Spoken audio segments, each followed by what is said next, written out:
महाराष्ट्राचे पोलीस महासंचालक अर्थात डीजीपी सदानंद दाते हे सोमवारी अमरावती दौऱ्यावर येत आहेत. सूत्रांच्या माहितीनुसार ते रविवारी उशिरा रात्री अमरावतीत दाखल होण्याची शक्यता आहे.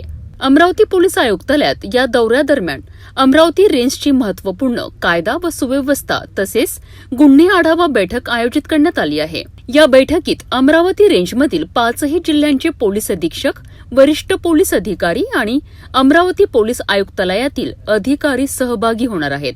बैठकीत संघटित गुन्हेगारी, सायबर गुन्हे, महिला सुरक्षा, कायदा व सुव्यवस्था आणि पोलीस यंत्रणा अधिक प्रभावी करण्यासंदर्भात सविस्तर चर्चा होण्याची शक्यता आहे. डीजीपींच्या या महत्वाच्या दौऱ्यामुळे अमरावती पोलीस आयुक्तालय सतर्क झाले असून संपूर्ण कार्यक्रमाकरिता कडेकोट सुरक्षा व्यवस्था करण्यात येत आहे. शहरातील विविध ठिकाणी सुरक्षा नियोजन आणि बंदोबस्ताची तयारी सुरू असल्याची माहिती समोर आली आहे. अमरावती दौऱ्यात डीजीपी सदानंद दाते कोणते महत्वाचे निर्देश देतात आणि बैठकीत कोणते निर्णय घेतले जातात याकडे आता संपूर्ण पोलीस विभागासह नागरिकांचेही लक्ष लागले आहे.